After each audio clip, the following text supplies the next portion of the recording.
warahmatullahi wabarakatuh. Perkenalkan kami dari kelompok 5, kelas KIP2. Izin memperkenalkan diri. Perkenalkan nama saya Mira Melinda dengan NIM J141023138. Kemudian di sini saya bersama teman-teman saya.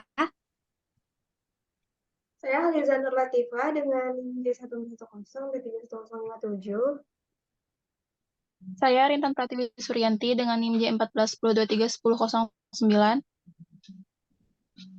Saya Ulfalida Indra dengan NIM J1410231. Di sini kami akan menjelaskan aliran teori organisasi klasik. Yang pertama, aliran teori organisasi klasik menurut Henry Fayol. Ada 14 prinsip manajemen dari Fayol. Yang pertama itu ada pembagian tugas, spesialisasi tugas di PT Bibit Unggul Nusantara.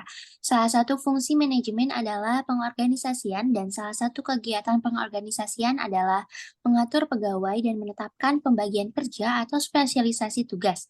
Spesialisasi tugas atau spesifikasi pekerjaan adalah uraian pernyataan kualitas minimum orang yang bisa diterima agar dapat menjalankan satu jabatan dengan baik dan kompeten.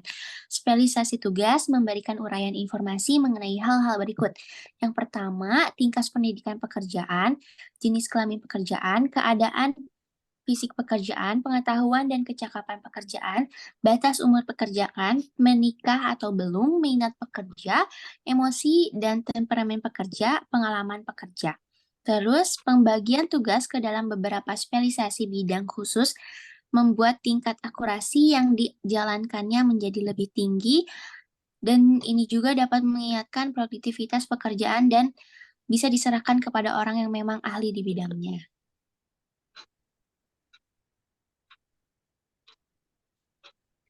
Kemudian yang kedua itu ada wewenang atau perintah dan yang diperintah di PT Bibit Unggul Nusantara. Wewenang merupakan hak dan kekuasaan pemegang jabatan untuk memilih mengambil sikap atau tindakan tertentu dalam melaksanakan tugas dan mempunyai peranan sebagai penyeimbang terhadap tanggung jawab guna mendukung keberhasilan pelaksanaan tugas. Oleh sebab itu, harus ada kewenangan yang diberikan untuk memberi perintah kepada bawahannya. Hal ini sebagaimana yang sudah dijelaskan oleh Henry Fayol yang merupakan tugas seorang manajer. Otoritas ini diberikan dengan tanggung jawab yang mengikutinya untuk melakukannya perlu kontrak atau perjanjian tertulis guna menghindari penyalahgunaan wewenang. Yang ketiga ada disiplin di PT Bibit Unggul Nusantara. Prinsip selanjutnya adalah disiplin. Sikap disiplin juga menjadi nilai dasar agar mendapatkan visi dan misi yang diinginkan. Dengan melakukannya, ini juga membuat kondisi organisasi menjadi lebih baik karena ada sikap saling menghormati. Namun, apabila karyawan dalam perusahaan Anda tidak disiplin, seperti tidak mengerjakan tugas dengan baik, malas-malasan, atau hasil kinerja yang buruk, hingga tidak mengikuti peraturan yang ada dalam perusahaan, maka perusahaan akan sulit untuk bergerak maju dan mencapai apa yang telah diharapkan. Disiplin kerja adalah suatu hal yang sangat penting untuk pertumbuhan organisasi atau perusahaan, terutama digunakan untuk memotivasi karyawan agar mendisiplinkan diri dalam melaksanakan pekerjaan baik secara perorangan maupun secara kelompok. Disiplin juga bermanfaat untuk mendidik karyawan dalam mematuhi dan menyenangi peraturan, prosedur, serta kebijakan yang ada sehingga menghasilkan kinerja yang baik. Yang keempat, kesatuan komando. Instruksi hanya satu orang di PT Bibit Unggul Nusantara. Prinsip manajemen unity of command atau suatu komando adalah bahwa setiap karyawan harus menerima perintah dari satu manajer sehingga karyawan memiliki tanggung jawab kepada manajer tersebut. Jika tugas dan tanggung jawab yang dipercayakan kepada karyawan diberikan oleh lebih dari satu manajer, ini dapat menyebabkan kebingungan yang dapat menyebabkan konflik bagi karyawan. Dengan menggunakan prinsip ini, tanggung jawab agar terhindar dari kesalahan akan bisa diminimalisir. Biasanya setiap orang memiliki pendapat yang berbeda sehingga ini berpeluang menjadi konflik. Yang kelima, kesatuan dalam pengarahan. Fungsi manajemen menurut Henry Fayol pada proses pengarahan manusia, SDM, sebagai pegawai pada suatu organisasi atau perusahaan, supaya pegawai yang bersangkutan dapat menyelesaikan tugasnya secara baik. Oleh sebab itu, penting untuk membentuk tim untuk mencapai suatu tujuan dan rencana yang diinginkan organisasi. Dalam hal ini, manajer bertindak untuk memantau dan bertanggung jawab terhadap kegiatan tersebut. Yang keenam, kepentingan pribadi di bawah kepentingan umum. Untuk mengendalikan karyawan, Anda harus memahami minat mereka terlebih dahulu, dan pada akhirnya Anda harus memastikan bahwa kepentingan perusahaan berada di atas kepentingan individu. Seringkali, seseorang dikeluarkan dari perusahaan ketika dia sedang melakukan pekerjaan sampingan atau melakukan pekerjaan sampingan sendiri. Hal ini dikarenakan perusahaan ingin memastikan bahwa orang yang bekerja di perusahaan tersebut memberikan 100% miliknya kepada perusahaan. Fokus organisasi adalah pada individu yang memberikan segalanya untuk perusahaan. Kepentingan perusahaan harus ditempatkan di atas kepentingan individu. Tindakan ini yang perlu dijalankan oleh semua sektor dalam organisasi tersebut, baik itu karyawan maupun manajer. Yang ketujuh, imbalan. Kompensasi yang adil antara pekerja dan majikan di PT Bibit Unggul Nusantara. Untuk meningkatkan produktivitas diperlukan suatu motivasi. Salah satu motivasi yang membangun adalah dalam hal penggajian karyawan. Dalam memperlakukan penggajian yang sesuai dengan tugas dan jabatannya, ini membuat organisasi berjalan dengan lancar.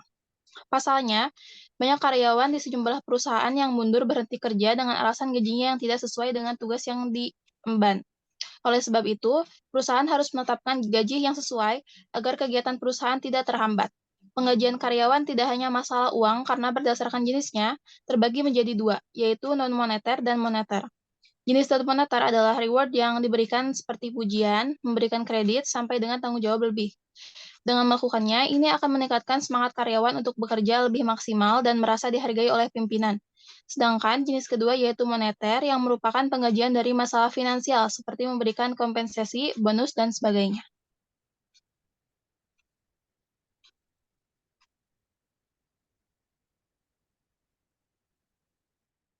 Sentralisasi mengurangi peran bawahan dalam membuat keputusan.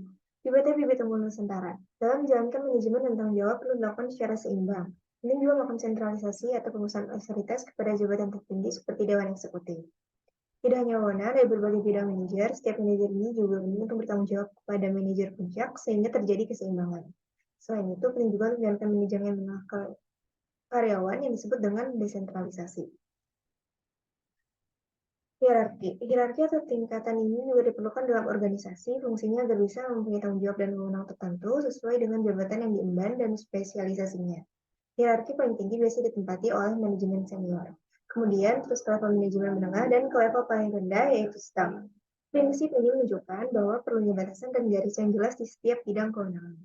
Dengan demikian, karyawan lebih mudah memahami kepada siapa mereka harus bertanggung jawab.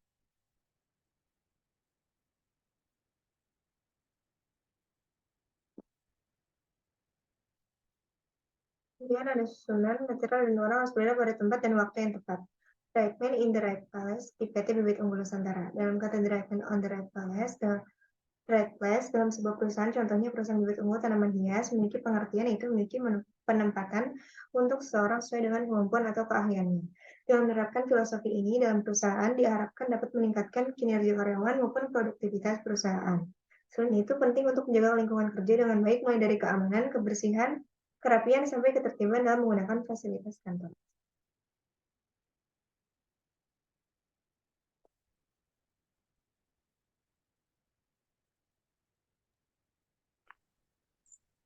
Selanjutnya yaitu ada keadilan.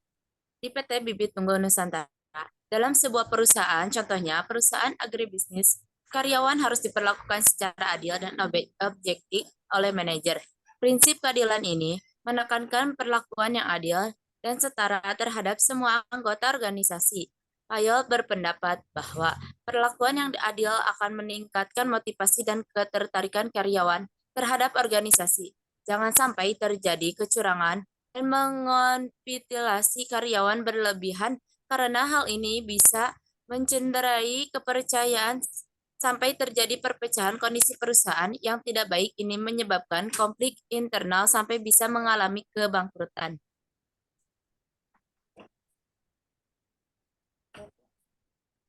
Selanjutnya yaitu ada stabilitas staf, keseimbangan antara karyawan keluar dan masuk. Di PT Bibit Unggul Nusantara ini, stabilitas adalah sesuatu yang harus diutamakan dalam organisasi. Penempatan karyawan yang berpengolahan juga harus seimbang. Perusahaan harus mampu memberikan pelayanan yang terbaik sesuai kondisi karyawan tersebut. Dalam hal ini, diperlukan manajemen untuk memanikan pemindahan dan perputaran karyawan. Banyaknya karyawan yang suka pindah dan resign juga menyebabkan masalah karena hal ini bisa menghambat jalannya kegiatan perusahaan. Selain itu, karyawan yang banyak resign di suatu perusahaan juga berdampak pada dana perusahaan karena membuka lowongan ini juga butuh modal dan promosi. Dengan demikian, penghasilan juga semakin menurun dan berdampak pada sulitnya organisasi berkembang.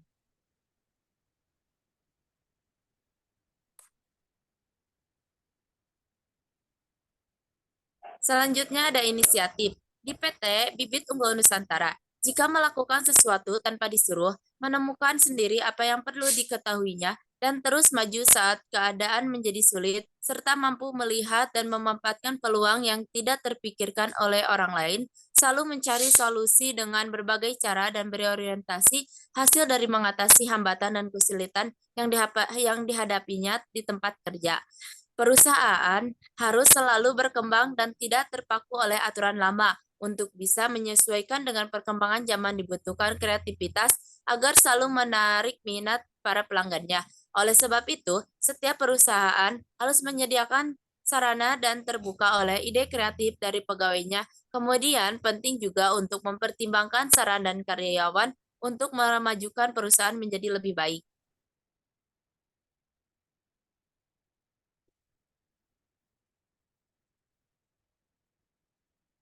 Semangat Korps di PT Bibit Unggul Nusantara, prinsip manajemen yang terakhir adalah semangat persatuan atau yang disebut dengan esprit de corps. Prinsip ini diartikan sebagai semangat perjuangan agar ikut terlibat dalam kesatuan perpegawaiannya. Semangat kesatuan ini dilakukan agar bisa menciptakan lingkungan kerja yang damai dan ada rasa saling percaya serta menghargai satu sama lain. Tugas ini juga diemban oleh manajer dengan mencari cara mengembangkan moral dan soft skill yang baik di tempat kerja. Dengan demikian, persatuan akan terjalin dan komunikasi antar rekan kerja menjadi lebih baik sehingga proses informasi di perusahaan dapat berjalan lancar.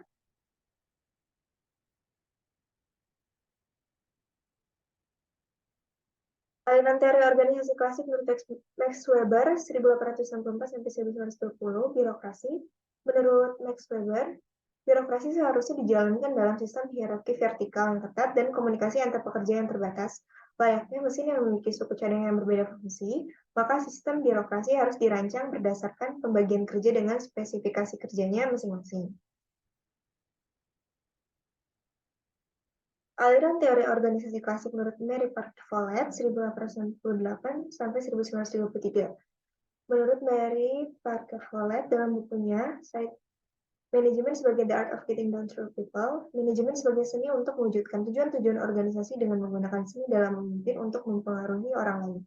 Follett membenarkan pendapat Henry Fayol yang mengatakan bahwa pekerjaan dan manajemen mempunyai kepentingan yang sama sebagai anggota organisasi yang sama.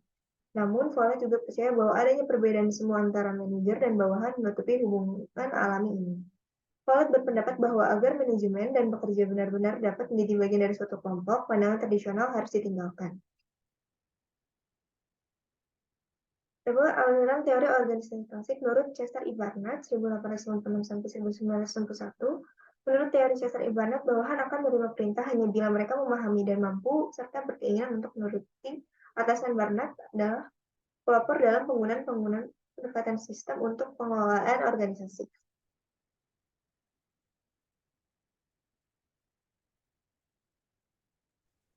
Kemudian ada kelebihan serta kekurangan di aliran teori organisasi klasik. Akan tetapi seiring dengan pelaksanaannya metode yang telah dirumuskan, terdapat kekurangan serta kelebihan.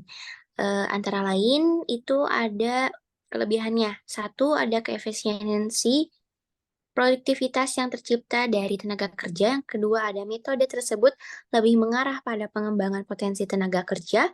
Yang ketiga, metode tersebut mampu memberi rancangan kerja. Sedangkan kekurangannya atau kelemahan yang terdapat pada pada aliran teori organisasi klasik adalah yang satu, peningkatan produktivitas sering mengakibatkan pemberhentian kerja atau perubahan perubahan upah. Yang kedua, teori ini kurang memiliki kebutuhan sosial.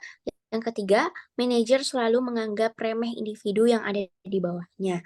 Sehingga menurut penganut aliran tersebut memiliki pendapat bahwa suatu organisasi harus bergantung pada 4 kondisi pokok yang harus ada sebelumnya.